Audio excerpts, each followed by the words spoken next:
come back to us here for the stream. Thanks, Bagel. Look, Yeah, firstly, not a problem. I am very excited to be able to do this. This project's been in the making for about 2 years now, and this is my first real public presentation of the world. So, and I'm pretty nervous, but I'm really excited as well. So firstly, I'd just like to acknowledge XPR Labs and the great bunch of people that I'm working with there, and also Valgan, who's the lead developer on this project at the moment, and he followed Dooley, who helped me get the world set up, and both these guys have been incredibly patient with me, which is really good. If you get an echo from me, I'm basically my name's Mike, as you can see. Some of you might have seen me around VR Chat as Happy. That's my social name, so I thought I'd should make a distinction between my corporate identity and my social identity, because I'm basically heading into the corporate world now. And Happy, which is an ancient Egyptian god of who's bisexual, probably wasn't going to fit the bill for the corporates. So I adopted my name as MicXR. Okay, so in real life, I work as a digital project manager, and so I've got I work with teams in India, in the States, in the Ukraine, all over the world. And what we were looking for was a platform where we could all come together and have our daily stand-ups and really work together in a much closer way. And so what I found was that as I got into virtual reality, and originally my first headset was an augmented reality headset, the old Meta 2, which some of you might have heard of. And then I discovered virtual reality. And then I put my AR headset down, and I haven't really put it on for about 2 years now. So the interesting thing that I found with getting into social VR, so like most people, I came in through just looking around, found VR Chat and met lots of people, and it was just frigging amazing. And I soon realized that the social relationships between people in virtual reality were real, and that also these principles could be applied to the corporate world. So, look, I'll begin the presentation, but what I'd like to do is to get through this reasonably quickly. I'm happy to take any questions. Look, it's more of really more of a chat for me, and sort of getting feedback from you guys, and then go and jump into the world itself.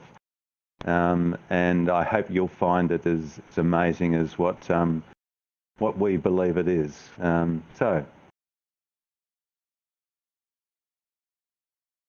So the presentation, I just want to talk briefly about the future of work, the background, which we've just basically covered, some of the features that we've got in the world that makes it original, talk about that immersive social experience, talk about security, which is a big issue for corporates, and just talk about pricing solutions. Really, it'd be good to sort of get any feedback on, where you sort of see this world as far as value for money goes. And then to sort of look at summary and what I call the Mic Virtual Office unicorn. Okay. So look, as we know, COVID's changed heaps. And even though I started this project before COVID started, COVID was really an accelerator. And, like 12 months ago, there was nothing like Mic Virtual Office, even in its early days of creation. But I mean, now people are catching up, quite a bit. But it's now, I think, it's really the time for this type of virtual reality application to come into its own. So I believe that there's plenty of room for, for competitors. But I think the key thing that we can offer them is many different things that a lot of the bigger organisations can't offer. So here's just some pictures of the world. You can see here it sort of looks like a a typical office. Well, it's not actually typical. What we tried to create was something that people really wanted to be in. And so it wasn't just a workplace, it was a social place. And it was something that people sort of just enjoyed going out and hanging out with their work colleagues. And that was one of the big things. The research tells us that office workers miss their colleagues. And, as I sort of, if you can develop, as most of you all know, it was amazing to me to find that people in virtual reality and VR chat had these amazing relationships with people on the other sides of the world, that they'd never actually met in real life. And these were really good relationships with people. And friends of mine in VR, like I'm sure you have, they've been going out for 2 and 3 years, together. And to me, there was something there, that really meant that there was that gaming technology or virtual reality could actually lead the corporate world. So as I said before, I won't talk about this too much, but as I said, we really wanted to create a face-to-face virtual platform where we could communicate with, from remote teams from different parts of the world. Now, talking about real time, you'll see that one of the things we've been able to do, with a lot of help from Jazzy from VRCDN, is we now have 4 live streams going into the office world or the virtual office world. And it's basically depending on where you are and your bandwidth, it's real time, which basically means that we can run presentations 2 presentations in the same room, and we can actually run throughout the office at the moment, and that'll increase as we get a little bit smarter about it. Let's keep going. So here's a picture we took last week. We were sort of getting quite a few people into the world, and this is one of the team hubs, if you like. And what this is meant to do is to really stimulate those little work groups of, sort of 6 to 8 people, that they could sit down with each other, they can see what they're working on their laptops or their desktops, and also they can move across to a presentation screen and stand around and actually, collaborate, that they can draw with the pens on the walls, on the presentation, and as we saw before, take photographs and, take it with them, etc.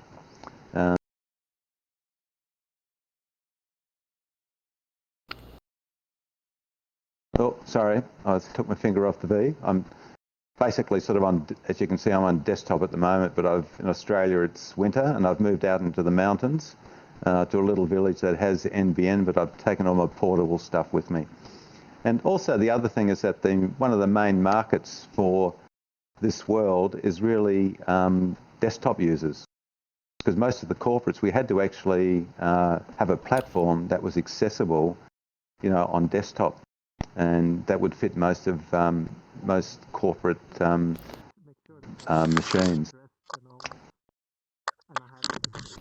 Yeah, so you can see here that we've got our streaming hooked up to all the desktops around the room, so people can actually go and work locally, and then they can actually share that with a colleague and show them what they're working on. And you can see here on the other side, there's 2 work areas here, and that's just a video that's been playing on the other screen. So this is a picture of the boardroom. We're stealing Bagel's round table, so we're actually going to try a round table in here, which we think might be sort of more friendly and sort of make people feel more comfortable, and also probably make it easier to see the screens. But you'll see that once we go into the world, that we can actually have a project management system up here. This one's Planner, for example, and on the other screen we can have a schedule or we can have a presentation, which makes life really, really easy, and actually gives us a big advantage over Teams or any of the other business platforms that are like Zoom, etc. And we basically see that we're actually competing with Zoom and Teams meetings and that area. And I suppose what I call this Mic Virtual Office is really like Zoom on steroids. And so I don't think we're that far away from actually being able to offer better and more collaborative environment than Zoom or Teams. So you can see here that this is a live. We did this a couple of days ago. That you can use the pens and you can draw on the presentations, and then take a photograph and take that away, or you can actually have someone using a live sketch program, and then basically update it in real time. So one of the things that's come out of a lot of the literature, and it's the sort of hot topic in corporates at the moment, is being able to measure productivity when working from home. And a lot of people are saying that the research says that they're more productive at home, but it's taking them a lot longer. So that hour that we think that we're saving, or 2 hours of commuting, we're probably working at home. And so one of the things that I hope that this platform will do will basically give time back to people, to make it really more productive and more efficient, for them. And the other thing is that, a lot of the organisations are sort of saying, particularly the sort of more traditional, managers, that they sort of don't feel like they're in control of what's going on. Well, I mean, as a project manager, it's probably not the approach that I would take, but it's we have to recognise that that traditional managers feel like they don't have a handle on things, and this office is really meant for people to be able to just drop in from 9 to 5, come in for a meeting, or you can stay all day, and we want to give people an environment where they feel comfortable staying all day and sort of working with their colleagues, etc. So, again, that's why I was really interested in Eric's user-centered design, approach to lighting. Also, the other thing that's missing from working from home is that culture and teamwork. And again, where I see that is, like with these relationships that, you see in VR chat, if you can develop a long-term personal relationship with somebody, a business relationship is a lot easier. And one of the psychologists that I sort of hang around with sometimes basically sort of said, well, we really should do a truth or lie test in virtual reality, and then do it also on Zoom or Teams, and see what the difference is. And my feeling is that, you get a much greater sense of body language, that you can see, mouths moving, you can see expressions, and you can feel, particularly with full body movement, you can feel what the other person is talking about. Also, training's a big thing. So training in Zoom and those sorts of things is really difficult because, one, you don't really know what people are doing, and it's much easier to engage people in that space. So you can see here, this is my office at home. I've got my Quest there, and you can see the Quest, you can see the screen, and you can see my other screen where I'm actually, projecting and talking and presenting from. And one of the things that we're experimenting with now is, with keyboards in VR, and so you can actually type and use your mouse in VR, and I don't think that's far away. So in terms of I think we've covered most of this, but essentially you'll see the world that it's really meant to stimulate or simulate a real-world office space, that makes people sort of feel comfortable and, that they sort of are happy to be there. You can see here we've got some, we've got a really nice social area. We've just put in a little putting green. We had beer pong, but we swapped it for a putting green, and that's working pretty well now, and hopefully you'll be able to give it a go and try it out. So you can see here another, picture of the putting green and some of the views that we've got. And that's just an evening shot. You'll see that this is an old photograph, and you'll see Obviously, we've come a long way as far as lighting is concerned since those early days, Eric. So we're looking at,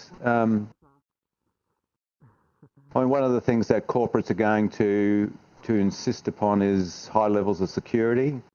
So we're looking at, being able to host this on other platforms other than VR chat, because they can't offer that level of security because it's a social platform, and we totally understand that.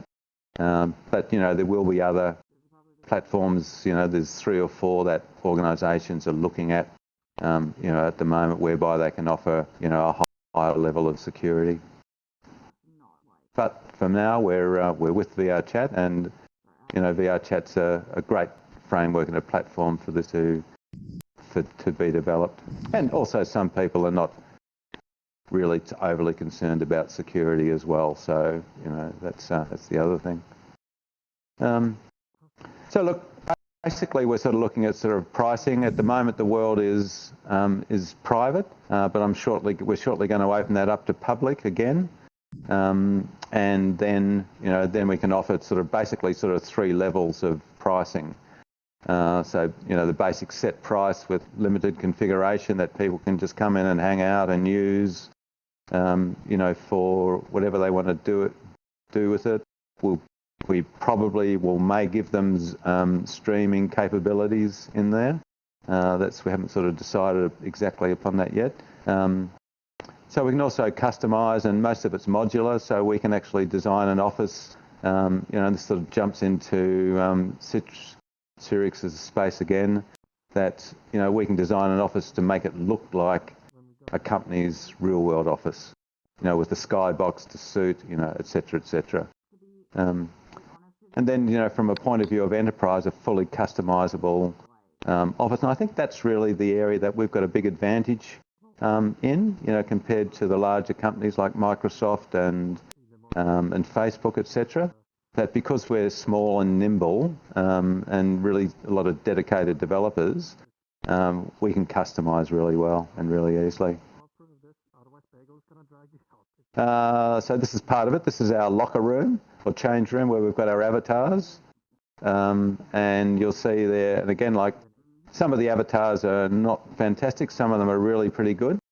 But what I needed to create here was what we call ready for work avatars.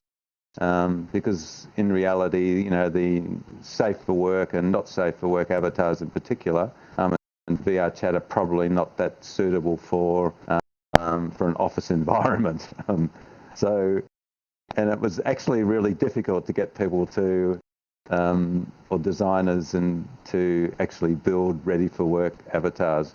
But once we get the corporates in, then I think we can loosen the strings up a bit in terms of what's appropriate for officeware.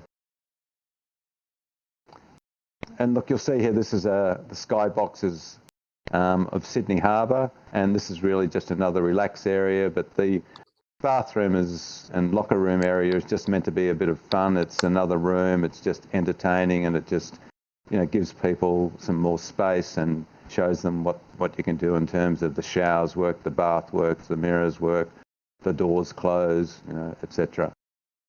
And I'll talk to you about the see there that there's a urinal overlooking Sydney Harbour bridge. I couldn't be totally straight, with this office, so I had to put some little kink into it. So that's my attempt at, but there's a story behind that as well.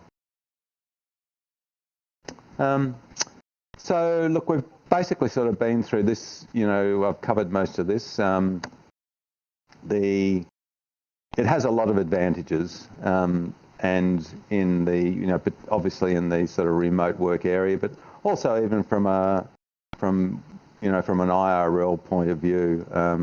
When you've got teams, originally we designed this to suit teams that were scattered all over the world, and teams that could actually, dynamic teams that could work together. And, I think and hope that we've achieved that.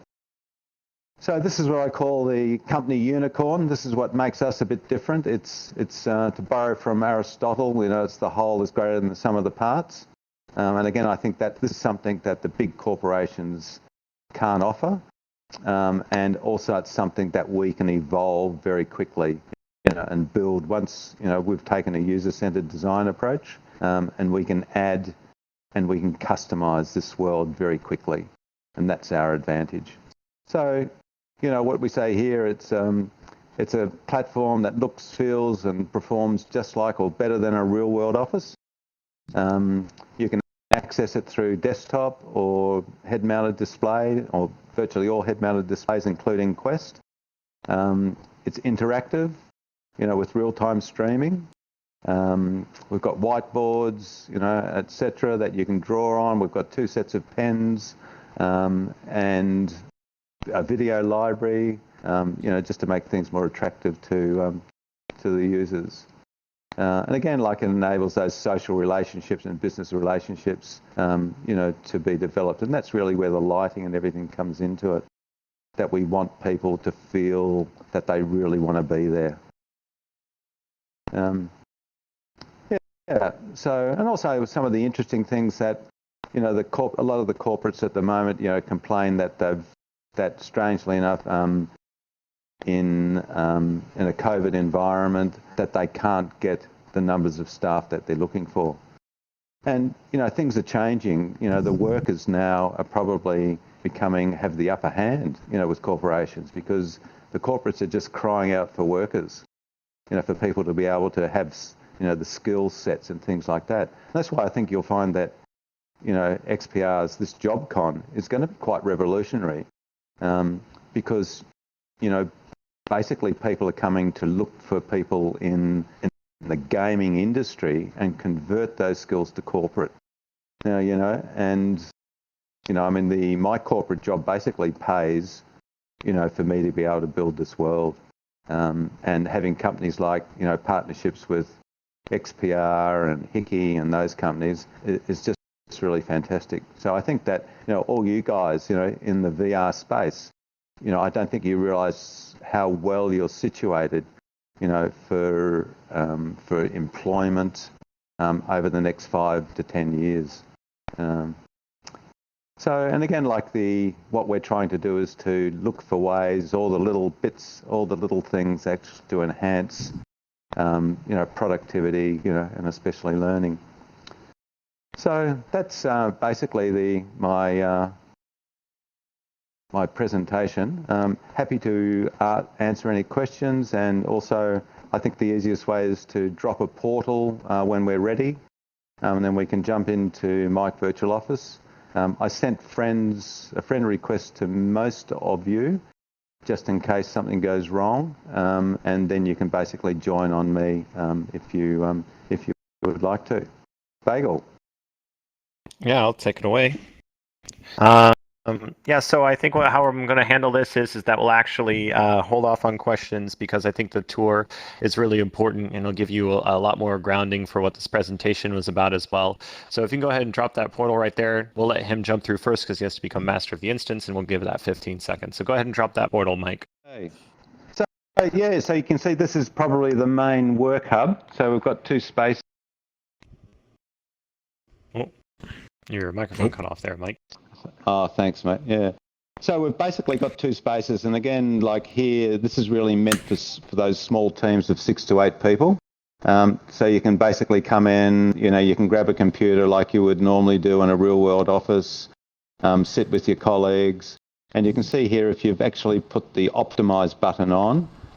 This is basically a planner of our JobCon project. And so Zanki has kindly said that I can sort of show this as far as and so, which is really good. So this is what we're actually just basically using to organise JobCon. And so I'm just playing with, I've got several fingers on my keyboards here with stuff. So just give us a sec.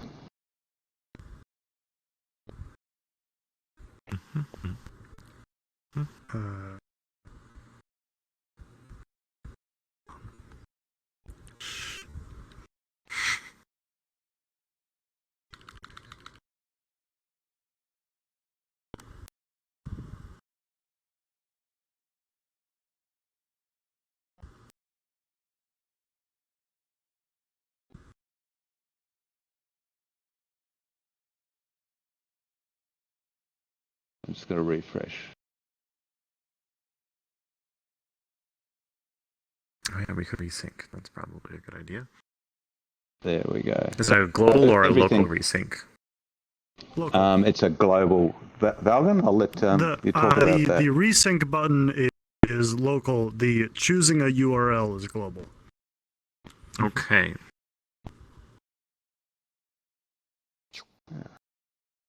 Excellent. That's the reload stream button. Yeah.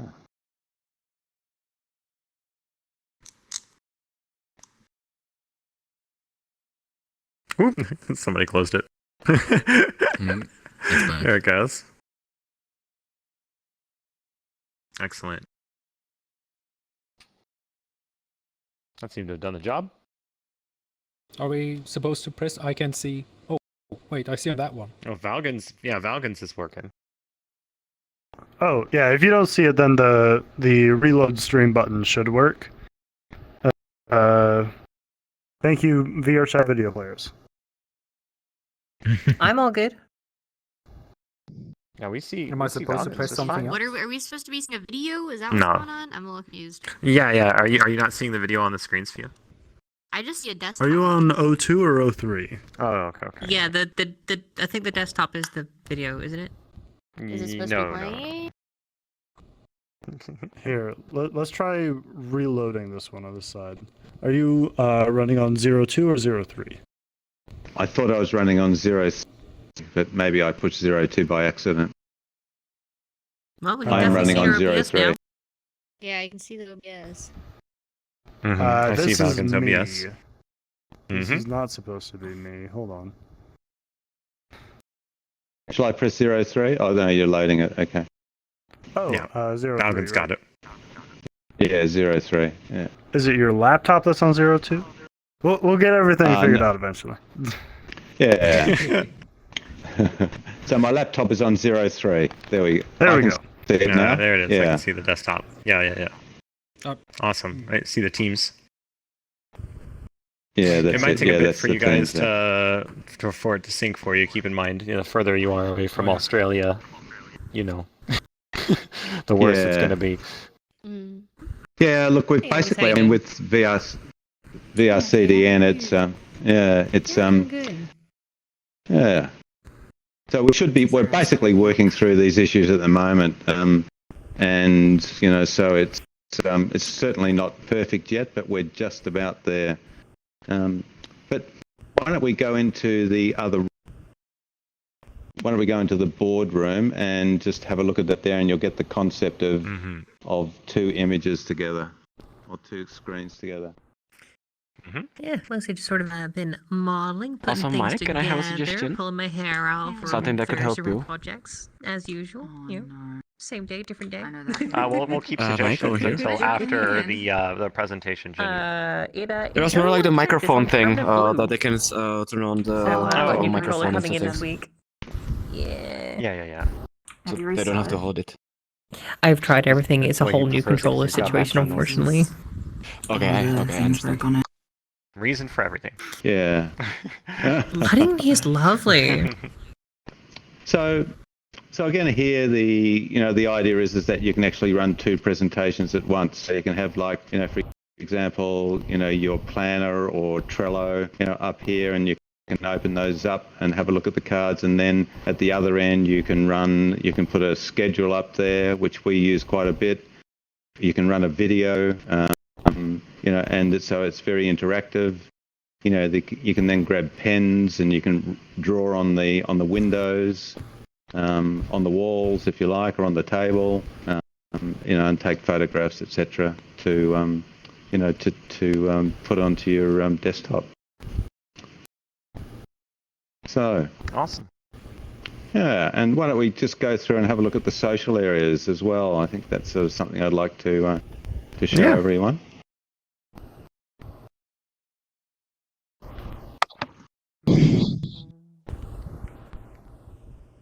How you guys put golf in? Yes. You got it. You're through the door now. So this is if you've got your Optimize on, you won't see the beer bottles and coffee mugs and things like that. if you've got because the Optimize is really good for presentations, you can actually, even though I didn't show you, you can really see Excel with Optimize, and you can actually see it on the boards, which is really the big test. And also here you've got, the skyboxes again, like we can change the skyboxes around to suit Melbourne or New York or basically anywhere that an organisation's office is. You can also do, presentations and awards here. A lot of companies obviously like to do that.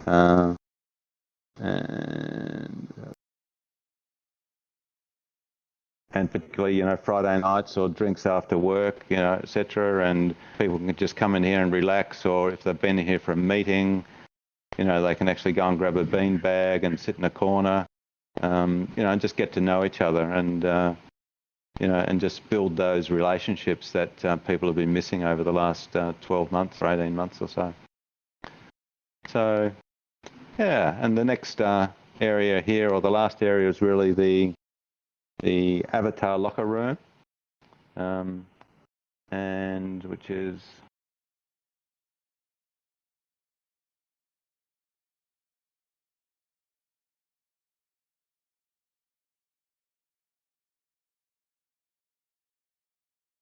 and also, all the bathrooms work.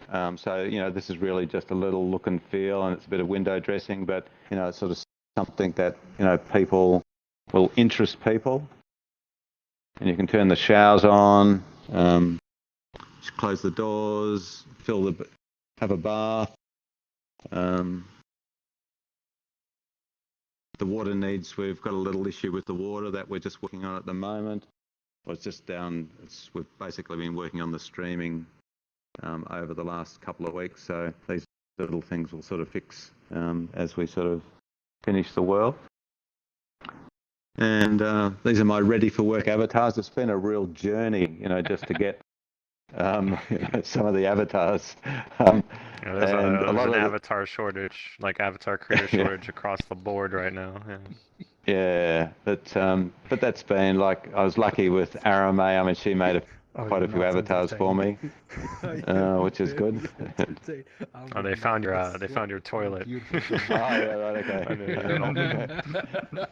Well, okay. So I'm going to tell you guys. I'll tell you the story. So there's a place called the Foreign Correspondence Club in Hong Kong, and it was the first. It's now the building was knocked down and renovated, but it was the only urinal in the world where you could actually take a pee and look out into the harbour at night. And so I used to drink in this foreign correspondence club, and all the girls used to come in to look at the view and to use.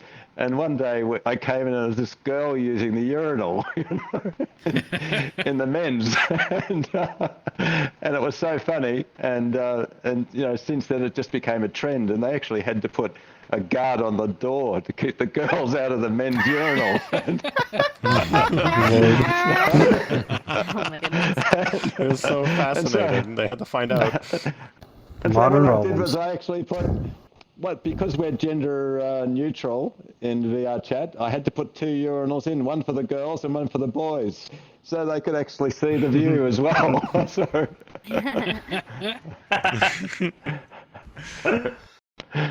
that's why, and I don't know who it was, but we got an idea from one of the bars that you can actually, where you can pour beers.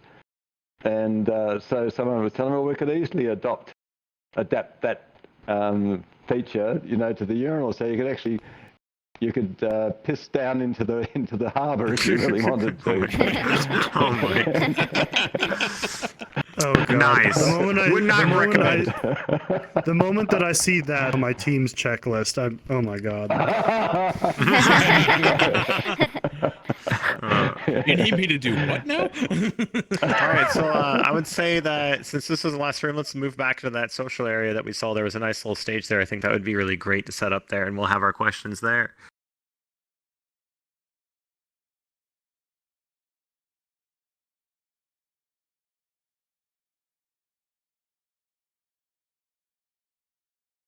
Good job. Really hit that golf ball.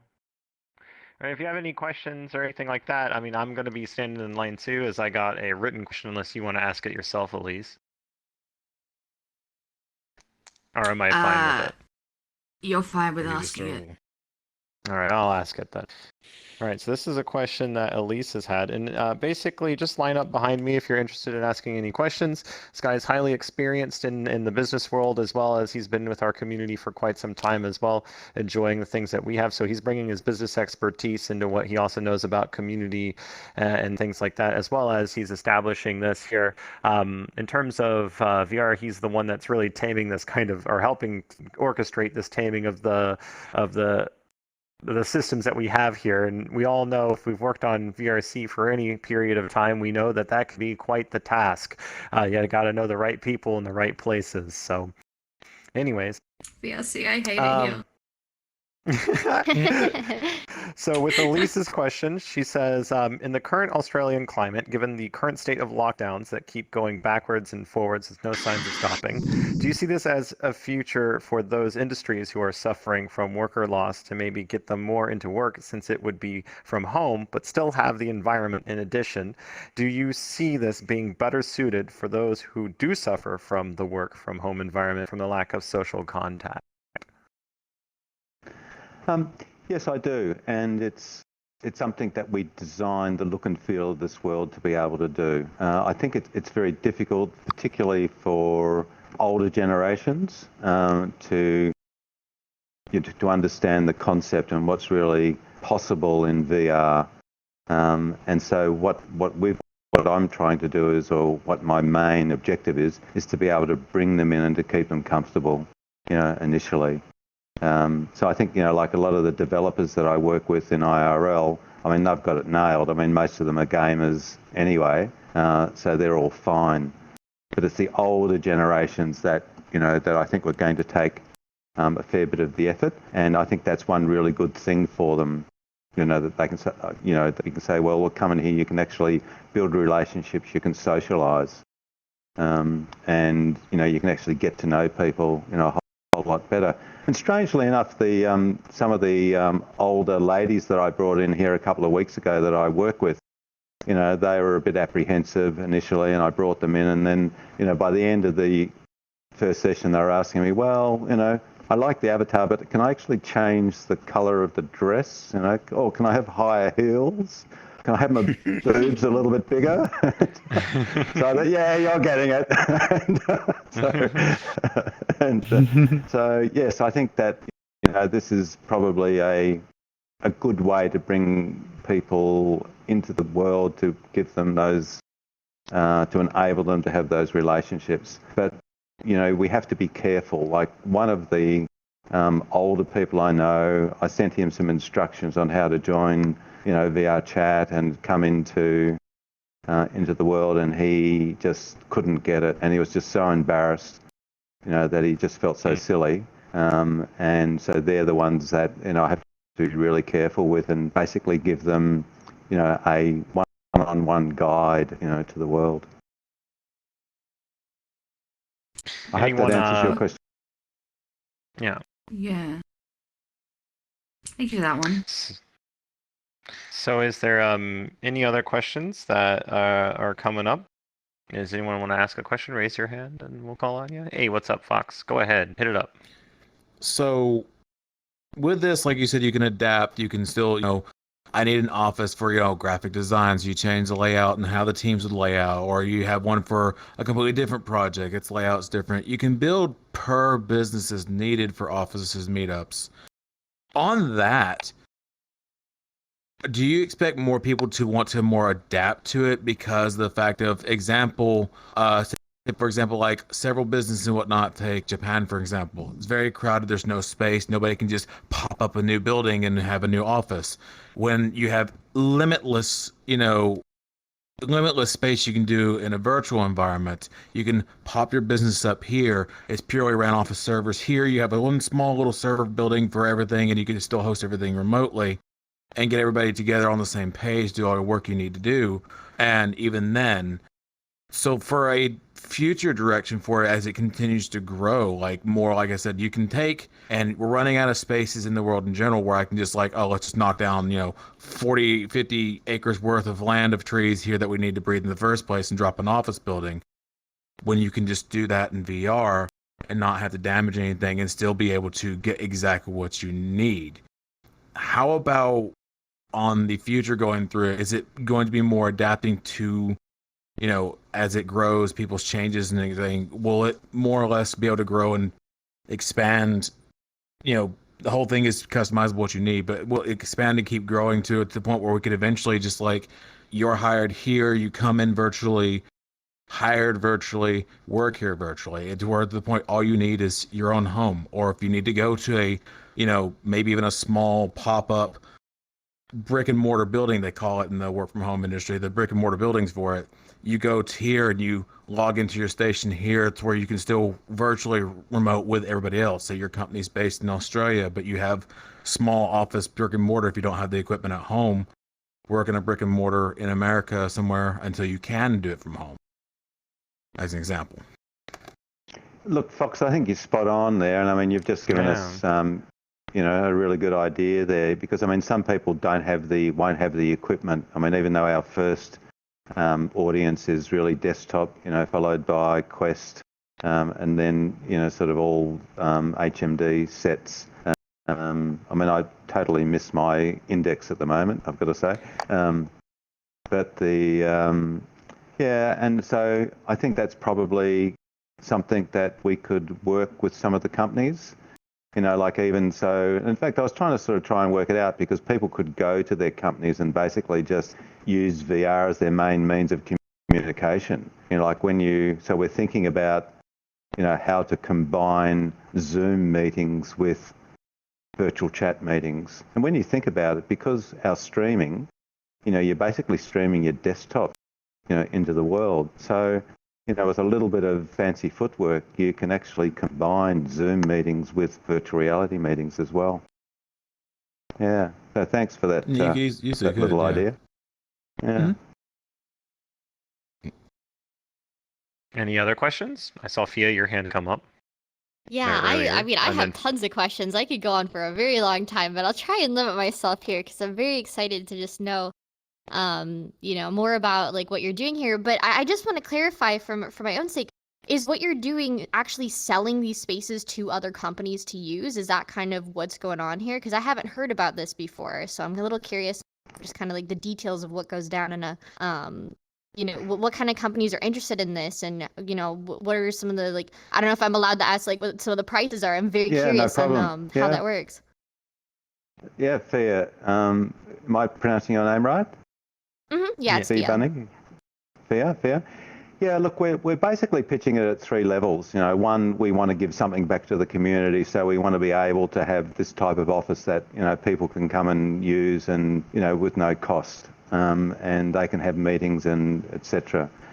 And then we see two levels after that, that we see that that will basically create this type of space, and there'll be things like, let's say 4 or 5 streams into the world, and we haven't worked out our business or our money model yet, if you like. So we're really sort of looking to see what value it can provide, with some basic, sort of the basic structure here and a few little add-ons. And then really it's the bigger companies that, that want to create their own space. That's probably where the market is. And I sort of think of that as the Tesla model. So, and essentially that basically is those types of companies, give them exactly what they want, but charge them for it, and pay as we go. I mean, there's a lot of different software around, but, that software is, where there are royalties involved, and we have to pay those royalties. With VR chat, I mean, as soon as we go commercial, our arrangement with VR chat is that we'll start to pay VR chat, for that. So yeah, we're still working through it, but again, I'm thinking that that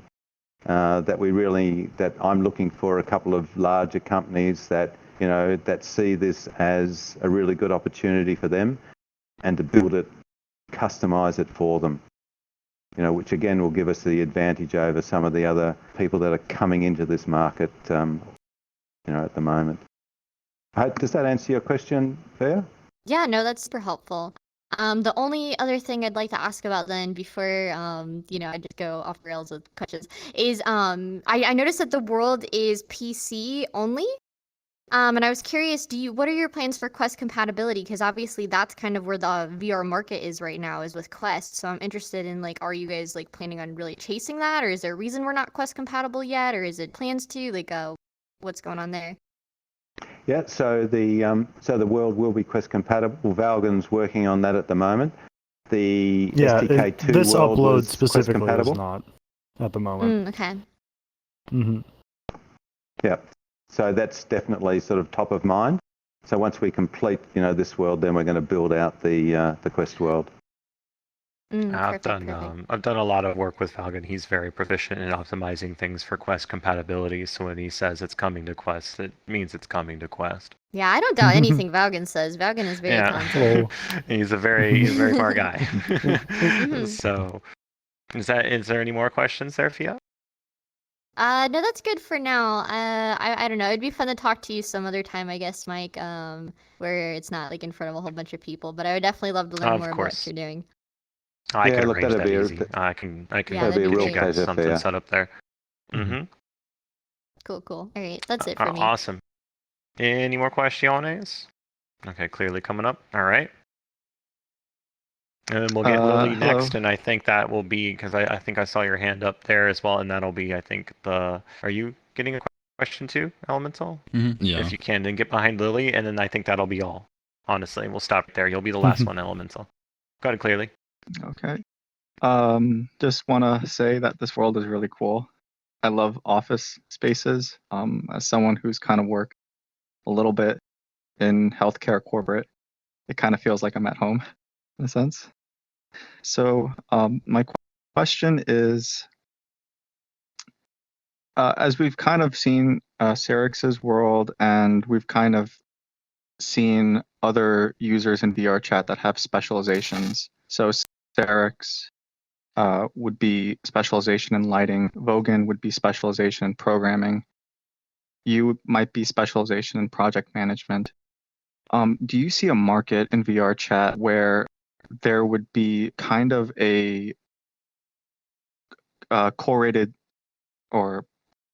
list of all of these specialists that you can contract to work on certain worlds? So, for instance, someone who's a world creator or someone who's a corporate entity that comes into VR chat that needs a specialist, without actually hiring them full time, can actually book like short time slots with specialists in VR chat to actually fix their lighting, fix their programming, without actually having to like set up all like the full time stuff. Just something like a 10-hour contract. You come to my world, you work for 10 hours, you fix the lighting, you fix the programming, and then that'll be kind of like a done deal. It's kind of in between like freelance work. Hang on, your Rift S microphone just messed up there. Give it a second. Oh shit. It's coming back. Okay, it's good. You're good. How did you know that was a Rift S, Bagel? Because it always does that if it's a Rift S. You can tell from a million miles away. If you've been in, you hear those Rift S microphones, all we gotta say is, Microsoft, or not Microsoft, but Facebook discontinuing the Rift S. Let me tell you, from a sound perspective and listening through microphones, we are not going to miss the Rift S. Sayonara. Anyways. I'll just wrap up the question as a too long didn't read. Do you see a market in VR chat for contracting specialists? Yes, definitely. Look, I'm a contractor myself. I mean, I've been working on contract in IRL for quite a few years now. One, because I sort of like the excitement of new contracts, and secondly, it pays a whole lot more than a regular, job. And what I see I suppose over the last 2 years that various people have come into this world. There's probably about 6 or 7 people that have contributed. to this world. And when you think about like Jazzy from VRCDN, she's a really good example. I mean, her technology is just fantastic. And I've had avatar builders come in. We've had various people like who's, I'm sure you'll know 2 or 3 of them that have come and worked on short-term contracts. So I think it's actually quite an ideal business case. And the big thing, of course, is that because this community is so small, that, and everyone knows everyone, that the main thing is to get really good quality work done. And I don't see any reason why we shouldn't use contract people to do it together. And again, if you've put the project management together, if you've got your quality control and your testing in place, then I think it's a good way to go. Yep. Okay, thank you. All right, thank you, Clearly. All right, Lily, come on up. Hi, how you doing? So, hey, Lily. One big question I had was that there was an emphasis on productivity, and that the whole argument for this whole space is to incentivize productivity and coming into the workspace, and sort of having that giving managers that extra power that they once had to sort of oversee and make sure people are doing their job at the desk as necessary, because at home you can't quite do that. You have to go message them, are you doing your work? Yeah, sure. And they're just playing on Minecraft or whatever. So the big thing here is, and you're probably going to get this quite a lot, or already have, is how do you argue that this is not a gimmick and that this is aimed towards productivity, that this is to give that example of the office space, rather than, oh, this is a quirky little gimmick which people might use for a couple of weeks and then just go back to using their desktops? Yeah, look, that's obviously a really good question. It's something that we've been sort of thinking about, and over the last 12 months or so. And I suppose the way to make it that it's not quirky is to make it sticky. So the features that we're offering are better than what the features that Zoom and Teams meetings can offer. So that's what we're trying to do, little things like being able to do 2 presentations, in the one room, to give people a space that they can actually go and, let's say, pat their, well, obviously in a corporate environment, you can't really pat people on the head, but, you can actually sort of get a little bit closer to them, or you can put your distance, your space on, your personal space button on if you want to as well. So I think the main thing is to make things as easy as possible for people, and that it's simple, for them, so they don't sort of have to say, oh, this is too hard. I'm going back to Zoom, or I'm going back to how I was doing things. So it's going to take a fair bit of monitoring and a fair bit of hand holding, but I believe that we'll get there, because if we keep people in here, they'll all of a sudden start to miss this place. Like, when you think about it, if I'm not in VR chat for a couple of days, I actually sort of start to get withdrawal symptoms. And so I'm hoping that the same thing will happen, in this space. I hope that semi-answered your question, Lily. Yeah, no, for sure. Like, I'm just sort of interested in like how the space affects the social, and then therefore affects the productivity of like a team management and like project management, delegations, and just wondering basically like how do you convince somebody who isn't accustomed to this environment and the virtual reality culture? How do you convince them that this is not a gimmick? This is a one step up above Zoom and above Discord and all these kind of other programs that most people can sort of access regularly. Yeah, look, I think that's the major issue, and again, I think we've just got to work very carefully with people as we bring them into it.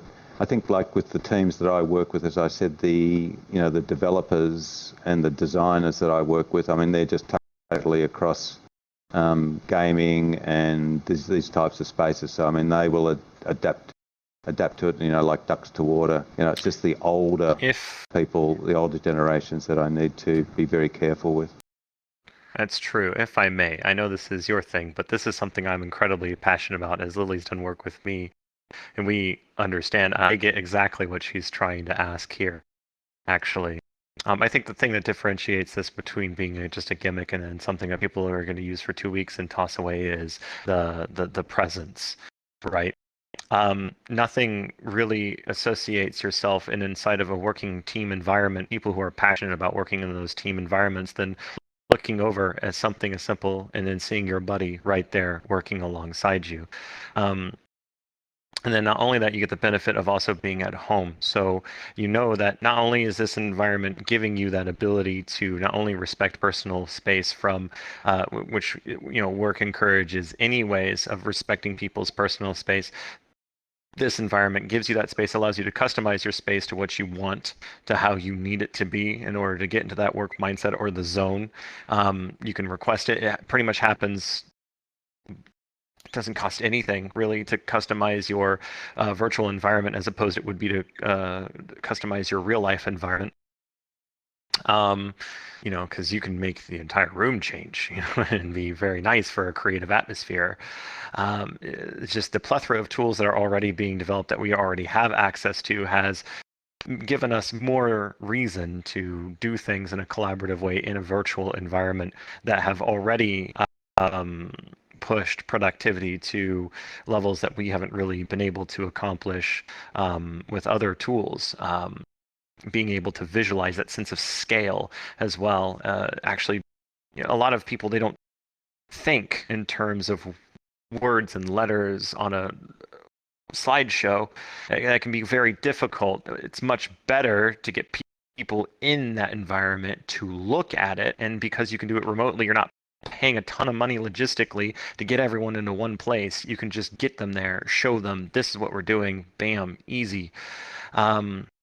And this has a bunch of use cases, all not even just in an entertainment standpoint and construction. When you're using this, you need to be able to inspect the environment, and you need to, but these people are all over the place and sometimes scattered across the world, trying to get them to fly over to a construction zone, to get them to look at something and say if that's okay or not, the structure and everything. It can be a difficult task, and now you just paid a ton of money just for them to go up and go, yes, all right, I'm flying back home. That's ridiculous.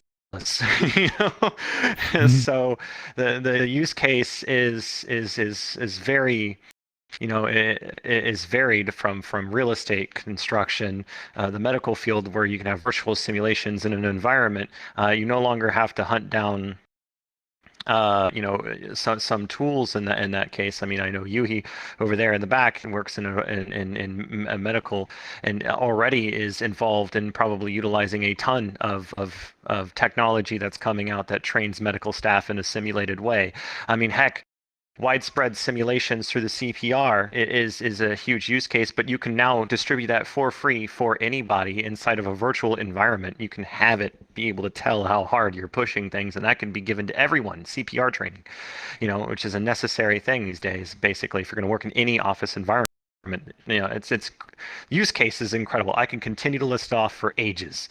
So it's not a gimmick. It's here to stay. And there's a reason why you have companies like Apple, Google, Facebook investing almost now combined hundreds of millions of dollars into advancing this technology, and especially with this black swan of COVID expediting this process.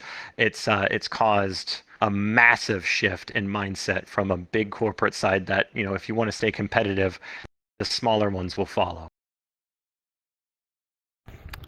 Can I comment on this one as well? Yeah, go ahead. Yeah, so one of the large ones about this environment in particular is, like, in order to make sure people actually want to keep coming back and using this, we've been using the experience ourselves every week for our weekly meetings. And the different pens, the buttons, the optimization, the photo, the toggles for post-processing and stuff, all of that really comes as we're like, oh, to make our meetings work right, we need to develop things to have these do that and this, that. And we're trying to make it so the actual experience that we're using is as optimized as possible, so that we can Are you the one who calls it dog pooting, or is that Lun? That would be Lun. Okay, all right, whatever. It's trying what you can Yeah. make. Yes. No. Right, yeah. No, don't get me wrong. Like, I'm complete. I myself, like, I kind of want to use this for my own work. If only I didn't have to use my keyboard and mouse so fervently, it would be a lot easier. But yeah, no. Personally, like, no, I love this, That's coming, and Lily. it's just Won't it's be more. long. Won't be long. Yeah, no, for sure. Well, it's like, obviously, like, working with like Blender and Unity and a bunch of things like this, and having to type like XS overlay does like a bunch of things already, but like there's only so much you can really go for, and then that's when you go like, all right, take the headset off. I can do this faster on my at home as necessary. But it's more like it's more like as we're trying to convince the older generations and also newcomers that this is a good working environment for that productivity. For myself, I can see myself come here and already feeling that motivation, as well as using all these tools to have that meeting. And then it would almost give me that, as you were saying, I would spend less time and more productivity, because I'm, spending, 10 to 12 hours on my computer, because I can do, because my environment doesn't change. Here, I can do all the work in about 8 hours as necessary. Anyway, I'm taking up too much time. Yeah, I was going to say That's that amazing, is actually. something Yeah, I think that wow. we're definitely going to probably talk about after we get through our last person who's patiently been waiting, Elemental, right here. So we're going to go ahead and let you ask that last question, and then we'll adjourn in the stream and everything. Thank everybody for coming out. And then if you want to contact or talk with anyone more after this, we'll stay after to make sure that happens. So that's totally fine. And then you can just leave on your own time scale. So go ahead, Elemental. So I mean, it's kind of about JobCon, but also, Bagel, you could probably jump in on this too. I guess my question is, somebody like myself that has been really in the VR chat community for, 2.5 years, and really I've only been doing nothing but, community engagement and stuff like that, and I've found a really large passion for it. I guess I might ask if JobCon would be, that kind of like, like the foot in the door sort of thing to, getting maybe even a career and, whatever social VR. I mean, answer this one really well, Mike. Yeah, please do that, Bagel. Elemental, I started in the community 4 years ago. Yeah. I never thought that this would be anything that I would be close to doing right now at all. It wasn't even a thought in my mind. It wasn't even something I was planning for or anything. All I knew is that, coming from that community perspective, I saw so much potential that was going on. And I wasn't looking at it from a business standpoint or an entrepreneur standpoint, just from what it was accomplishing on its own. In the 1 year in 2018, our community, and I don't know if you guys were aware of this, everyone worked together and came together to raise about $100,000 for charity in 2018. It was an incredible time. People refer to it as the golden age. It had a little bit of a fall off in 2019 because a lot of people were moving on and doing their own things. Big community leaders understood that maybe VR chat wasn't going to be around forever and started to expanding their platforms and investing their eggs in more than one basket. And as a result, obviously, less time they gave to VRC as a platform. And then moving forward from there, you get to 2020, where the new generation of individuals came around, and where I had a resurgence. Where I discovered that there was a lot of potential that we could do that was still not being explored. To answer your question, Virtual Market hired me based off of that guy's recommendation right there in the room. And that changed everything. I had no idea about what was going on with project management. I had no clue what was going on with anything. The only thing I knew was community. That's it. That's all I needed. That passion for community, the want to learn, the want to do better. Yeah. That's all. That's all I wanted to do, was just to see what the community is capable of. So for you to say that, and if you want to get involved, you talk to me later and we'll get you. Don't worry about it. Basically, that's your starting point right there to answer your question if you want it to be so. Okay. Well spoken, Bagel. Yeah, well spoken. Yeah, there's just so much opportunity now, even in this world. Once we get the corporates in, people are going to need hand-holding.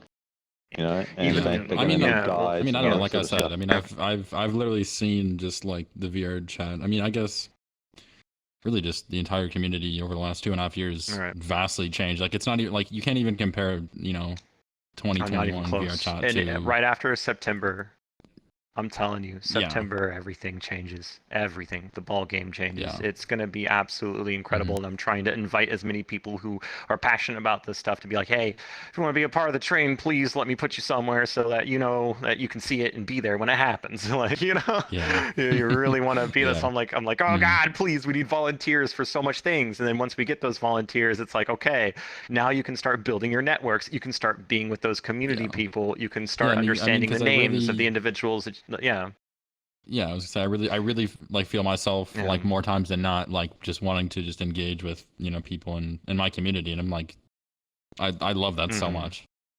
Oh because you just meet so many great people and stuff, and it's just they're amazing. It's unmatched. Oh gosh, yeah, I'm very I can sit here. And everyone in this room who has experienced Falcon, Yui, Fia, Lily, Elise, Salt, everyone in there that's worked with me before knows that this is something that I can go on for 2 hours for, and that they have termed bagel rants for a good reason. I mean, I believe it. I'm waiting for the next bagel rant right now. I give it about 5 seconds. I'm stopping myself. I've been very good at it's stopping boiling. myself and It's like an itch. It is. Oh my God! I just want to tell you everything. Don't worry, Lily. That one's coming in the next scream meeting into a pillow. He bagel rants for 3 hours. It's true on a daily basis. But I believe that's a good transition. It is a good transition. It is a very good transition. All right, Mike, come up on stage here, center stage, real quick. That's going to be the end of the questions. And of course, you're more than welcome to stay after to ask or answer any more questions or talk with anyone or share details or whatever you want to do. But of course, I want everyone to give our honored guest a round of applause for doing such a great job today and for answering everyone's questions and giving us a great presentation to look into the future. From an extremely experienced man. Yeah, that's right. Awesome. That's going to be a traditional thing that, in the future, we're laughing at this now, but that's going to be like, hey, remember when we had to do this?